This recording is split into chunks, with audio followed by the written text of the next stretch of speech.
আসসালামু আলাইকুম প্রিয় শিক্ষার্থী বন্ধুরা এবং আমার শুভাকাঙ্ক্ষীরা, আপনারা সকলে কেমন আছেন? আমি ধরে নিলাম আপনারা সকলে ভালো আছেন। আজকে আমরা আমাদের সিম্পলের চতুর্থ পর্ব হাজির হয়ে গেলাম। তো তোমরা জানো যে এর আগে আমরা সিম্পলের 3টি ক্লাস শেষ করেছি, আজকে আমাদের চতুর্থ পর্ব।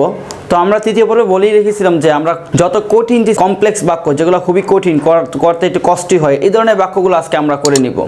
তো চলো আমরা এই ধরনের বাক্যগুলো আজকে করা শুরু করে দিই, কথা না বাড়িয়ে। তার আগে যারা তোমরা আমাদের চ্যানেলটি এখনও সাবস্ক্রাইব করোনি, অবশ্যই সাবস্ক্রাইব করে নিবে, আর পাশে বেল আইকন বাটনটি প্রেস করবে। এটা তো আর বারবার আমার বলতে হচ্ছে না।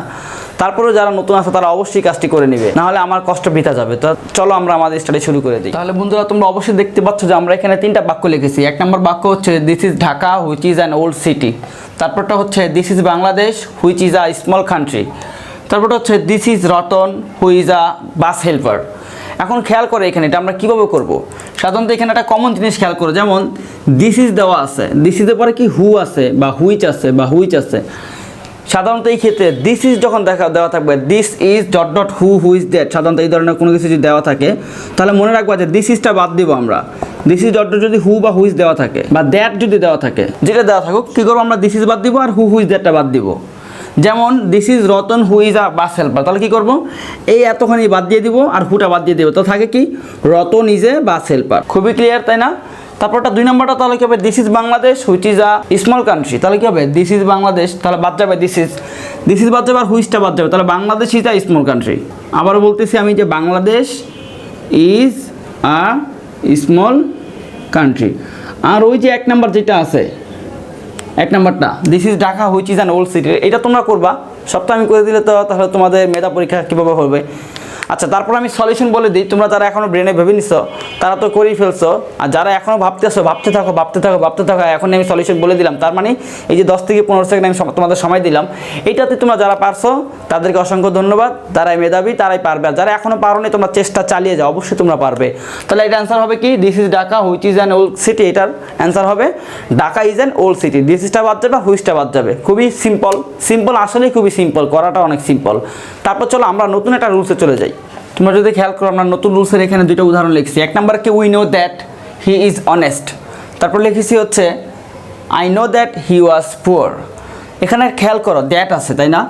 এর আগে যে আমরা পড়ছিলাম যে এর আগে যে আমরা 3 নম্বর ক্লাসে যে পড়ছিলাম, সে হু ইজ দ্যাট থাকলে সাধারণত দ্যাটের পরে অক্সিলারি ভার্ব থাকে বা মূল ভার্ব থাকে, সে মূল ভার্বকে আইএনজি করে দিব, দ্যাটকে বাদ দিব। অথবা আর অক্সিলারি ভার্বটা বাদ দিতে হয় মাঝে মধ্যে, যখন অক্সিলারি ভার্ব প্লাস অ্যাডজেক্টিভ থাকে তখন অ্যাডজেক্টিভকে কি দ্যাটের আগে যে নাউন থাকে নাউনের সামনে নিয়ে নিই। কিন্তু এখানে কোন রুলসটা আমরা খেয়াল করবো, এখানে খেয়াল করো I know that he was poor. এখানে কিন্তু দ্যাটের পরে আবার সাবজেক্ট দেওয়া আছে, এরকম অক্সিলারি ভার্ব বা এরকম কিছু নাই। 1 নম্বরটা যদি খেয়াল করো that he is honest, subject দেওয়া আছে, অর্থাৎ অক্সিলারি ভার্ব বা মূল ভার্ব এরকম কিছু নেই। এই ক্ষেত্রে আমরা কী করব, একটা সিম্পল একটা নিয়ম, সেটা হচ্ছে যে আই নো, নোর মতো নো রাখবো, দ্যাটকে বাদ দিয়ে দিব, এই যে হি এর পজিটিভ করবো হিজ। আর একটা বিষয় খেয়াল রাখবো যে এখানে একটা অক্সিলারি ভার্ব থাকবে, অ্যাম ইজ আর ওয়াজ আর, এই ধরনের অক্সিলারি ভার্ব দিয়ে তারপরে একটা অ্যাডজেক্টিভ থাকবে। সাধারণত এটাকে এক হিসাবে নাউন বলা হয়, কিন্তু এটা অ্যাডজেক্টিভ। এটা এই বাক্যের গঠন অনুযায়ী নাউন, কিন্তু এটা অ্যাডজেক্টিভ, বাস্তবে এটা অ্যাডজেক্টিভ। এই অ্যাডজেক্টিভ যখন থাকবে, যখন কি থাকবে অ্যাডজেক্টিভ যখন থাকবে তখন আমরা তাকে নাউন বানিয়ে ফেলবো, আর অক্সিলারি ভার্ব তো বাদ যাবেই। যেমন হিজ, পুয়ার হচ্ছে অ্যাডজেক্টিভ। তোমরা যারা পজিটিভ কম্পারেটিভ সুপারলেটিভ পড়ছো তারা জানো পুয়ার, পুয়ার আর পুরেস্ট। কীভাবে তোমরা পজিটিভ অ্যাডজেক্টিভ খুঁজে বের করবে, এই প্রয়োগটা কাজে লাগাবা যে এটার সাথে ইয়ার যুক্ত হয়, এটার সাথে ইএসটি যুক্ত হয় না, যুক্ত হয় না, কেমন যেন লাগে দেখতে, বা এটা ওই যে আমরা পড়ি না এরকম, তখন ওটা অ্যাডজেক্টিভ না, তখন সেটা নাউন ধরে নিবা।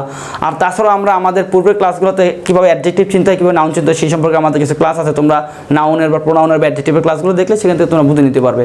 চলো তাহলে আমরা এখানে দেখি, তাহলে পুয়ার হচ্ছে কি নাউন নাকি অ্যাডজেক্টিভ? পুয়ার হচ্ছে অ্যাডজেক্টিভ, তো এটা আমরা কী করবো, নাউন বানিয়ে ফেলবো। পুয়ার নাউন কি পভার্টি, তাহলে আই নো হিজ পভার্টি। তারপরটা আসো we know that he is honest, তাহলে কী হবে উই নো। এখানে কিন্তু খেয়াল করো যে দ্যাট আছে, দ্যাটের পরে কি হি আছে, যে সে হচ্ছে কেমন, সে হচ্ছে একজন অনেস্ট ব্যক্তি। যেমন এটাতে ছিল কি, সে ছিল একজন গরিব ব্যক্তি, এখানে কি হি হচ্ছে অনেস্ট ব্যক্তি। অনেস্ট হচ্ছে কি একটা অ্যাডজেক্টিভ, এটা তাহলে নাউন কি হবে অনেস্টি। তাহলে কী হবে উই নো, হি এর পজিটিভ কী হবে his, we know his honesty. খুবই একটা সিম্পল একটা বিষয়, সিম্পল আসলে করতে অনেক সিম্পল, জাস্ট তোমাদের খাতা কলম নিয়ে বসতে হবে। আর যারা এখনও চ্যানেল সাবস্ক্রাইব করে না অবশ্যই সাবস্ক্রাইব করে পাশে থাকবে, আর আমাদের ভিডিওটি ভালো লাগলে অবশ্যই লাইক করবে। তারপর চলো আমরা আরেকটা রুলসে চলে যাই। যেমন আমরা এখানে রুলসটা লিখতে পারি, এখানে খেয়াল করো, যেমন we know where Rabindranath was born, where আছে তাই না, পরের বাক্যটা কি আছে, we know when Kazi Nazrul was born. যদি হয়ার থাকে বা হোয়েন থাকে, এই ক্ষেত্রে কী করবো আমরা? হয়ারটাকে বাদ দিব। আর এই যে রবীন্দ্রনাথ, এটা কি পসেসিভ ফর্ম কেবল রবীন্দ্রনাথ। এখন এখানে একটা খেয়াল করো, হয়ার মানে কি জানো? স্থান বোঝায়। তাহলে আমরা জানি রবীন্দ্রনাথ কোথায় কি জন্মগ্রহণ করছে, তাহলে জন্মগ্রহণের সিনোনিমটা কী হবে জানো? এটা হবে বার্থ প্লেস। তাহলে আমরা এটাকে এইভাবে করব, উই নো, হয়াটা বাদ যাবে, রবীন্দ্রনাথের পসেসিভ কেবল রবীন্দ্রনাথ।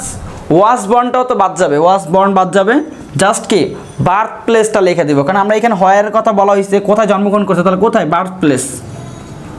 এই ধরনের প্রশ্ন যদি থাকে তোমরা সুন্দরভাবে বার্থ প্লেসটা লিখে দিবা, শেষ, সিম্পল হয়ে গেছে। তারপরটা দেখো, we know when Kazi Nazrul was born. এখানে হোয়েন দ্বারা কি বোঝানো হচ্ছে? সময় বোঝানো হচ্ছে। আর এখানে কিন্তু স্থান বোঝানো হচ্ছিল আগেরটাতে হয়ার দ্বারা, এখানে হোয়েন দ্বারা সময়, তার মানে কি? তাহলে বার্থডে, এখানে কি বোঝানো হচ্ছে? বার্থডে। তো আমরা এখানে কি বলবো? বার্থডে বোঝানো হচ্ছে, BIRTH, হ্যাপি বার্থডে আবার বললো না ভাই, বার্থডে শুধু। তাহলে কি হবে? উই নো, আমরা জানি, হোয়েনটা বাদ যাইবে, কাজী নজরুল ইসলামের কী হবে? কাজী নজরুল ইসলাম, পুরোটা লিখছি মনে হয় নাকি না, কাজী নজরুলস, তাহলে কী হবে? কাজী নজরুলস, অ্যাপোস্ট্রোফেট এস একটা দিয়ে দিব, কাজী নজরুলস বার্থডে। যেহেতু হোয়েন সময় বলা হচ্ছে, তাহলে আমরা তার বার্থডেটাই জানি। কিছু বিষয় তোমাকে একটু বুঝে নিতে হবে। তারপর আসো, সেটা হচ্ছে যে আমরা আর কি করতে পারি। আমাদের মোটামুটি এই রুলসগুলো সব শেষ, আমাদের আর একটা মতো রুলস আছে, সেটা আমরা দেখিয়ে দেবো এখন তোমাদেরকে। আসলে এখানে খেয়াল করো, যদি এরকম থাকে, we know that honesty is the best policy, বা আই নো দ্যাট, ও দ্যাটটা লিখি নেই, তাই না? আচ্ছা, তাহলে I know that health is wealth. এখানে খেয়াল করো, দ্যাট আছে, দ্যাটের পরে যে বাক্যটা, এই বাক্যটা কোন ধরনের বাক্য? এগুলো কিন্তু প্রবাদ বাক্য। সাধারণত যখন প্রবাদ বাক্য দেখবা, এই দ্যাটের আগে যা আছে, উই নো, আই নো, এগুলো সব বাদ দিয়ে দিবা। এগুলো এমনি আমরা জানি, সবাই জানে, এই ধরনের কথাগুলো রাখা কোনো প্রয়োজন নেই। শুধু রাখবা কি? Honesty is the best policy, health is wealth, এই ধরনের কথাগুলো জাস্ট রেখে দিবা। তাহলে আমরা করে দিই হেলথ ইজ ওয়েলথ, আর কি হবে? Honesty is the best policy. যারা আমাদের এই যে 4টা ক্লাস এত কষ্ট করে দেখলা, তাদেরকে আমরা কি বলবো? তাদেরকে বলবো কি, তোমরা বই ধরো, তোমাদের সামনে তোমরা যে কোনো কিছু পারবা, তোমরা এখন হিরো হয়ে গেছো, তোমরা যে কোনো সিম্পল করতে পারবা। তোমরা দেখো তোমার কাছে কত ভালো লাগবে যে তুমি পারো। তোমার একটা ক্লাসমেটে বলবা, বন্ধুটি করে দেখা, আমাকে রুলস দিয়া করে দেখা, পারতেছে না, তখন তোমার কাছে অনেক আনন্দ লাগবে, তুমি তাকে বুঝাইতে পারবা। তাহলে এটাই হচ্ছে তোমাদের সফলতা। অনেকক্ষণ দাঁড়িয়ে থেকে যখন তুমি শোনো যে না আমারটা হয়েছে, তখন তোমার কিন্তু সব কিছু তুমি ভুলে যাও, তোমার পিছনের সকল কষ্ট তুমি ভুলে যাও। এটাই হচ্ছে যে তোমার বাস্তবতা, যে তুমি যখন পারবা তখন তোমার কাছে অনেক কষ্ট আর মনে হবে না। তো আজকে ভিডিওটি কেমন লাগলো অবশ্যই তোমরা আমাদেরকে জানাবে। তার আগে তোমরা যারা এখন আমাদের চ্যানেলটি সাবস্ক্রাইব করোনি, অবশ্যই সাবস্ক্রাইব করে নিবে এবং পাশে বেল আইকন বাটনটি প্রেস করে রাখবে। আজকের মতো আমরা এখানে বিদায় নিচ্ছি। আমাদের আরেকটা পর্ব হবে, পঞ্চম পর্ব, তারপরে সিম্পল আমাদের শেষ। তো সিম্পল পঞ্চম পর্বে কি থাকছে? পঞ্চম পর্বে আমরা কম্পাউন্ড বাক্যকে আমরা সিম্পল করে দেখাবো। মাত্র একটা ক্লাসই আমাদের জন্য যথেষ্ট। আজকে এখানে এবার মতো বলে নিচ্ছি যে তোমরা অবশ্যই আমাদের পঞ্চম ক্লাসটি দেখবে এবং আমাদের ভিডিওগুলো বেশি বেশি করে শেয়ার করবে। আজকে এখানে বিদায় নিচ্ছি, তোমাদের দীর্ঘায়ু কামনা করে আজকে এখানে বিদায় নিচ্ছি। আসসালামু আলাইকুম।